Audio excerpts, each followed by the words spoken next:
Hola, mis buenos amigos y amigas, bienvenidos al episodio número 22 del podcast Lo peor que te pueda pasar es que aprendas algo. En esta oportunidad, muy contento de poder tenerte nuevamente y que tengas tus oídos bien abiertos para escucharlos.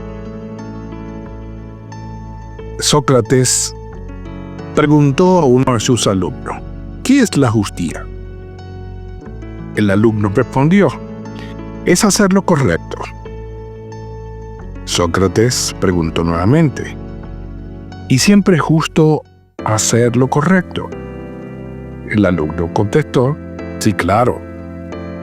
Sócrates nuevamente hizo otra pregunta y dijo, entonces, si un amigo te pide que le devuelvas una espada, pero está furioso y quiere herir a alguien, ¿sería justo devolvérsela? A lo que el alumno respondió, no, en ese caso no sería justo.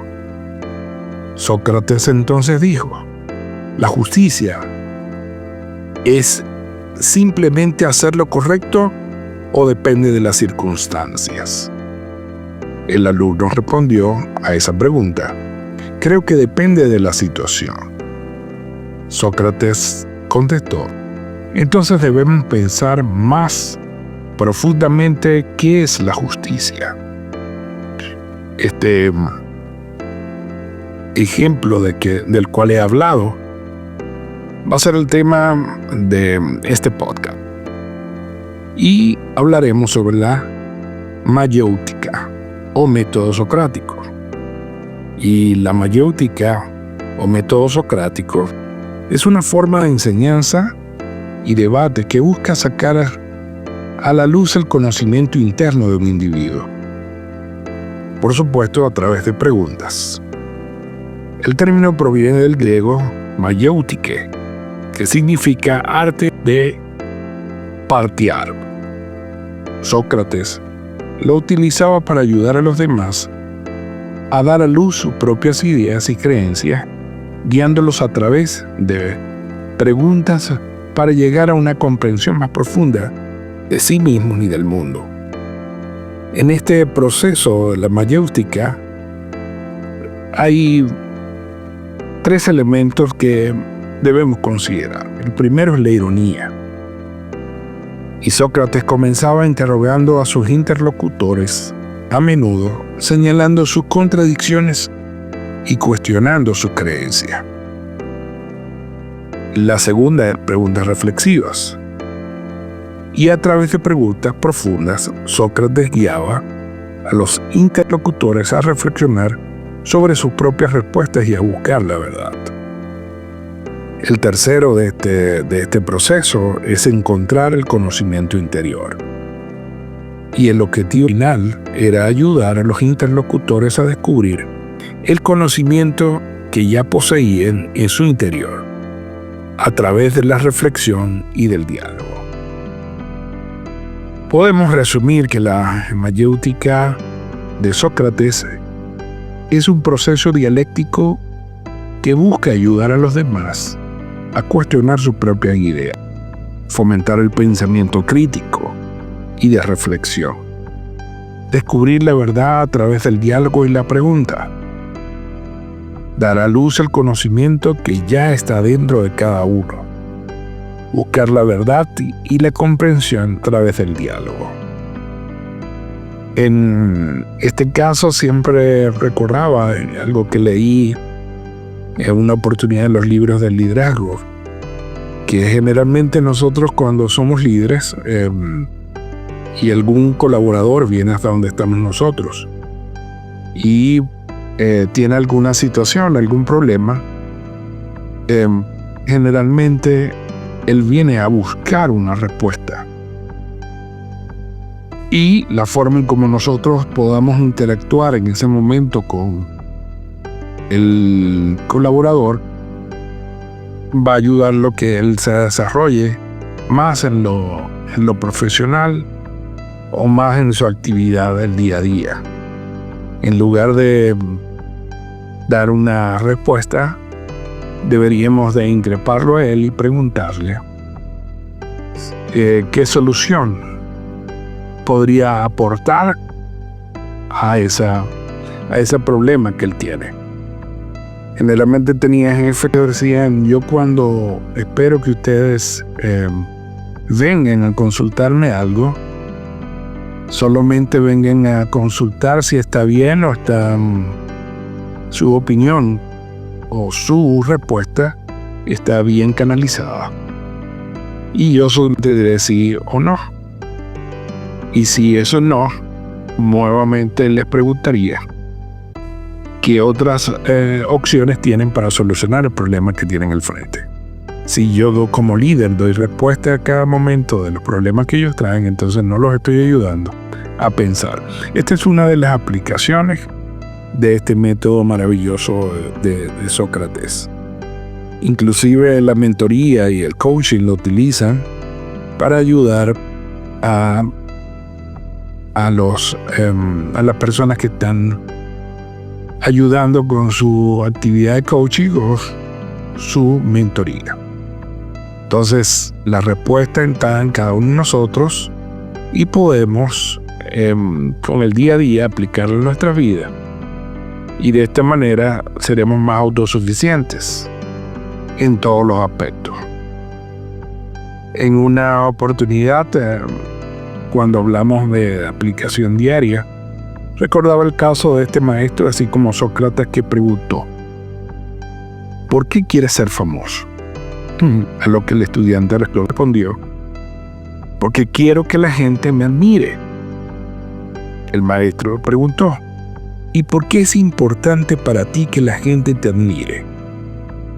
El estudiante respondió: porque eso significa que he logrado algo grande. El maestro nuevamente formuló la pregunta: ¿y crees que todas las personas famosas han logrado algo grande? A lo que el estudiante respondió: no, algunos solo hacen virales sin hacer nada. El maestro entonces dijo con una pregunta: ¿ser famoso siempre significa haber logrado algo valioso? El estudiante, más reflexivo, respondió: solo que no. Y el maestro nuevamente preguntó: ¿y qué es para ti lograr algo valioso? El estudiante rápidamente contestó: hacer algo que ayude a los demás o que me haga sentir orgulloso. El maestro nuevamente preguntó: entonces, quizás tu objetivo real no es la fama, sino hacer algo significativo. Y el estudiante respondió: sí, ahora que lo pienso, es lo que realmente quiero. Fíjense cómo a través de preguntas, el maestro logró que el alumno llegara a lo que realmente era su propósito, cuál era su objetivo. Y este método es valioso porque aprendemos a darnos cuenta. Difícilmente, si yo no veo solución o que yo tengo capacidad para solucionar algún problema, difícilmente voy a dar una solución al problema. Entonces voy a estar como un bucle de estos críticos en el que en lugar de salir de él siempre voy a estar allí hasta que alguien me dé un empujoncito y me ayude a salir. Y resulta que muchas veces, en la mayoría de los casos, tenemos nosotros la solución a los problemas en nuestras manos, pero por encajonarnos, por limitar nuestro pensamiento, buscamos salida a ellos. Como les hablaba del coaching, por lo menos en el caso de una de las empresas en las que trabajé, cuando acompañábamos a un vendedor en el proceso, hacer el proceso de venta, creo que se llama los pasos de la venta. Cada vendedor que pueda tener o que se considera un vendedor con miras a ser un profesional debe tener o seguir unos pasos. El número de pasos de venta varía de acuerdo al producto que él esté vendiendo. Sin embargo, él debe estar claro de la importancia de seguir unos pasos para que su venta sea mucho más profesional y pueda lograr mejores objetivos al momento de la venta.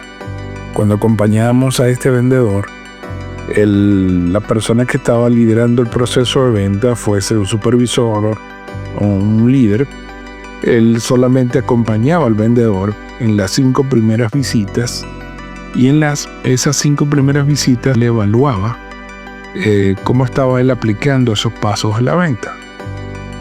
Y luego, luego de terminar esa quinta, él tenía una pequeña reunión antes de llegar al próximo cliente y le pedía al vendedor que él analizara y revisara cómo estaba trabajando en función de los pasos de la venta. Y él buscaba la manera, a través de preguntas, de que el vendedor hiciera consciente cuáles eran las oportunidades que tenía. O sea, no inmediatamente él señalaba cuál era el paso en el que él lo estaba ejecutando bien, el paso para lograr una mejor venta. Si el vendedor no era consciente o no terminaba de hacerse consciente en el proceso de qué paso estaba viendo, entonces muy sutilmente el líder le preguntaba: ¿y qué tal en el paso 3? ¿Cómo te viste en el paso 3? Y el vendedor entonces se autoevaluaba y podía ver si había alguna deficiencia. Si no terminaba de caer en cuenta de cuál era su deficiencia, el líder le preguntaba: a ver, vamos a leer, ¿cuál es la teoría del paso 3? Entonces el vendedor sacaba sus apuntes y hablaba sobre el paso 3. Y ahí entonces si veía que de pronto en el paso 3 no está saludando al cliente como debes hacerlo, con respeto. Entonces el líder nuevamente le preguntaba: a ver, en esa parte del paso 3 donde dice que debemos saludar con respeto a todos los clientes, ¿cómo lo hiciste en las visitas que tuvimos anteriormente? Entonces ya caí en cuenta el vendedor de que, sí es verdad, a aquel lo llamé por el apodo, al otro solamente dije buenos días y no dije el nombre del cliente. Y entonces él podía hacer consciente cuál era su oportunidad de mejora y buscaba, por supuesto, hacerlo en la próxima visita. Sin embargo, en esa 6ª visita, él le demostraba, le decía: en esta visita lo voy a hacer yo. Y le servía como modelaje al vendedor, y de esta manera él ayudaba al vendedor a poder visualizar o ver cómo debía hacerse la ejecución de ese paso. Eran varias las visitas que se hacían con él, y habían cada 5 visitas había oportunidad de que este líder pudiese entonces modelarle al vendedor si encontraba alguna oportunidad. Pero me hacía recordar mucho el método socrático, porque a través de preguntas, en lugar de decirle directamente: mira, está fallando en esto, a través de las preguntas el vendedor podía caer en cuenta en qué cosas debía estar mejorando. Entonces, por eso es que él afirma que esta era una técnica de coaching, y también se aplicaba el método socrático en ello. En relación, y volviendo al tema del diálogo socrático, este ayuda a profundizar las ideas y descubrir la verdad personal mediante preguntas reflexivas. Excelente sobre lo que estaba hablando de ayudar a la otra persona que ya pudiese reflexionar sobre alguna oportunidad que podía estar teniendo. Y si quieres un ejemplo con otro tema de redes sociales, podemos estudiar mucho. En las redes sociales tenemos mucha información sobre este tema. Sin embargo, me gustaría acotar que la aplicación del método socrático en la actualidad sigue siendo muy relevante y se utiliza en varios contextos, especialmente en la educación, el derecho, la psicología y el desarrollo personal. Y por lo menos si queremos tocar algunos de esos casos, puedo referirme por lo menos en el caso de la educación. En el aula, profesores utilizan preguntas abiertas para guiar a los alumnos a descubrir respuestas por sí mismos en lugar de simplemente recibir información. Esto fomenta el pensamiento crítico, la reflexión y el análisis. Un ejemplo de ello, por ejemplo, sería, imagínense, en lugar de decir, la Revolución Francesa comenzó en 1789, me imagino que un maestro podía decir, ¿qué condiciones sociales y económicas podrían llevar a una población a rebelarse contra su gobierno? Interesante pregunta para introducir el tema de la Revolución Francesa. En caso del derecho, muy utilizado, cuando algunos países todavía no tengan abiertamente los cabildos, los lugares para hacer juicios de manera oral, como vemos en las películas, en el caso de aquí de Estados Unidos. Hay otros países que todavía lo utilizan a través de todo escrito. Sin embargo, el uso del método socrático en la parte escrita también es importante. En el derecho, por ejemplo, utilicemos, si estamos hablando de un entrenamiento legal, en la Facultad de Derecho se emplea el método socrático para hacer que los estudiantes piensen como abogados. Los profesores cuestionan continuamente a los estudiantes sobre casos legales para que argumenten, analicen y justifiquen su respuesta. Por supuesto, el objetivo va a ser desarrollar las habilidades para pensar de manera lógica, argumentativa y persuasiva. En el caso de lo que les había referido con la psicología y el coaching, la terapia cognitivo-conductual, en ella los terapeutas utilizan preguntas socráticas para ayudar a los pacientes a examinar y cuestionar sus pensamientos irracionales o negativos.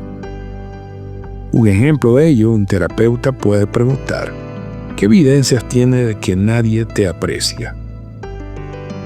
Para ayudar al paciente a reevaluar esa creencia. Entonces, cuando hablábamos inclusive de cuestionar nuestras creencias, el método socrático también forma parte importante de ello. En todo, el hacernos preguntas es fundamental. En el caso de los temores, de los miedos, sabe que el miedo es una emoción que no se puede cuestionar porque simplemente es una emoción. Cuando ya ella se hace patológica, cuando esa emoción, como el miedo, se hace patológica, cuando tenemos que comenzar a reevaluarnos y si es posible conseguir ayuda psicológica. Pero aún en ese proceso nosotros debemos de cuestionar esos sentimientos o esa creencia que estamos teniendo en el momento. Por ejemplo, yo que trabajé mucho con el tema del miedo, superar el miedo. Muchas veces la pregunta final es, ¿qué es lo peor que te puede pasar?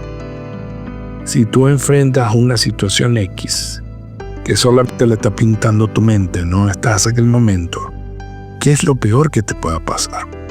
Dar respuesta a esa pregunta, por lo menos en mi caso, me ayudó muchísimo a enfrentar el miedo. También el entender de que cuántas personas, inclusive esas preguntas, pueden estar padeciendo o en este momento pueden estar sintiendo lo que yo estoy sintiendo. Eso te da una ayuda porque tú dices, bueno, no es solamente a mí el que le sucede esto, sino que hay otras personas que también pueden estar viviendo la emoción que yo estoy viviendo. Eso es normal, no es algo que solamente me pase a mí. En cuanto a la aplicación del método socrático en los negocios y el liderazgo, habla de la toma de decisiones y resolución de conflictos. Los líderes y coach hacen preguntas para fomentar la reflexión y encontrar soluciones efectivas sin imponer sus ideas. ¿Cuál es el beneficio que trae esto? Por supuesto, empodera a los empleados y mejora la calidad de pensamiento colectivo. Recordaba mucho de los ejemplos que tenemos, sobre todo a nivel de empresas asiáticas, donde ellos hacen sus análisis y participan en su mayoría todos los que estén dentro de un proceso para buscar solución a los problemas que tienen. Y siempre comienza, por supuesto, con la problemática. ¿Cuál es el problema que tenemos y cómo podemos solucionarlo? Y de allí se crea un brainstorming o una tormenta de ideas donde cada uno puede, por muy tonta de su respuesta, puede aportar soluciones al problema que están viviendo, que quieren experimentar. Y recordaba una oportunidad que leí sobre algunas situaciones, por ejemplo, en empresas a nivel muy variado, inclusive de tipo de negocio. Por ejemplo, hablaban del caso de un hotel, de un famoso hotel, donde cuando llegaba el cliente o el huésped, siempre la persona lo recibía y lo llamaba por su nombre. Y en el caso de que no lo llamara por el nombre, simplemente cuando él se presentaba su pasaporte o hablaba de su reservación, la persona que lo atendía lo recibía cuando leía su nombre y lo llamaba a él por su nombre de pila y le decía: señor tal, me alegra que nuevamente nos haya escogido para estar aquí en nuestro prestigioso hotel. Gracias por su presencia. A lo que los usuarios se quedaban asombrados. Como esta gente puede recordar mi cara. Y era un truco sencillo, que era que le pagaban a cada taxista que llevaba a una persona para ese hotel. El taxista debería hacerle como una pequeña entrevista en el camino. Y en ella a veces preguntaba el nombre y preguntaba si era la primera vez o la segunda vez que se quedaba en ese hotel, si lo conocía. A lo que la persona contestaba que sí, que ya esa era quizás una segunda vez. Entonces el hombre del taxi, cuando se bajaba a ayudar con la maleta, le informaba al botón que este señor ya había venido a ese hotel. Y si podía, le daba hasta el nombre. Ese inmediatamente el botón le hacía llegar a la persona que estaba en la recepción del hotel. Y de esta manera, el que lo recibía se ganaba, imagínese, la venia del cliente, porque le hacía pensar de que él tenía toda la información sobre él. Entonces, en lugar de pagar un sistema de reconocimiento de caras o de rostros, este hotel tenía esta forma tan pintoresca. Se ahorraron miles de dinero en hacerlo y era un método muy, muy común. Y así cantidad de situaciones donde la gente dio solución a los problemas. Por ejemplo, todos los que recuerdo era el caso de cuánto dinero gastó la NASA en crear un bolígrafo para que los astronautas pudiesen tomar nota de la situación en el espacio, de todo lo que se le presentaban. Sabe que nuestros bolígrafos trabajan por gravedad. Entonces, al no haber gravedad, la tinta no baja y el sistema rolón no puede funcionar. Entonces, los americanos gastaron miles de dólares en hacer esto y simplemente los rusos solucionaron ese problema dándoles lápices a sus cosmonautas. Entonces, con soluciones a veces muy sencillas y preguntas muy específicas podemos resolver este tipo de temas. En cuanto a la aplicación, también habló del debate y diálogo público. En discusiones sociales o éticas se usa para promover el diálogo abierto y respetuoso. explorando diferentes perspectivas sin caer en la confrontación directa. Entonces, mis queridos amigos y amigas, deseo que ustedes puedan utilizar, que haya sido de utilidad tipo socrático para ustedes, mayéutica, como se le conoce también, y que seamos un poco más precavidos al momento de hacer cualquier comentario. Recuerden, si están aún en sus casas, padres como líderes de ese hogar, el utilizar las preguntas de una manera adecuada puede ayudar a nuestros hijos a que puedan tener una mente mucho más crítica, a cuestionar ideas y ayudarles a que cuando estén solos solamente hay que pensar. Hay que poner a funcionar ese cerebrito y cuestionar algunas de las situaciones o las ideas que tengamos, inclusive en un tema de conversación que no sea muy propio o que nos sintamos incómodos a través de preguntas, podemos nosotros salir airosos y aún abrir nuestra mente, porque hay ideas en las que yo no me puedo sentir cómodo que alguien las comunique, alguien las diga. Sin embargo, con preguntas bien estratégicas de método socrático, nosotros podemos cuestionar y podemos abrir nuestra mente también para ayudar a que se piense mejor y podamos tener mejor respuestas claras, tanto para nosotros como para la persona que nos escucha. Muy bien, espero que tengan la mejor semana del mundo, que nuestro Dios les bendiga y los espero en el próximo podcast, deseando que sean muchas las bendiciones que estén sobre su cabeza. Les habló David Villalón Monsant, Davillán, y pásenla bien.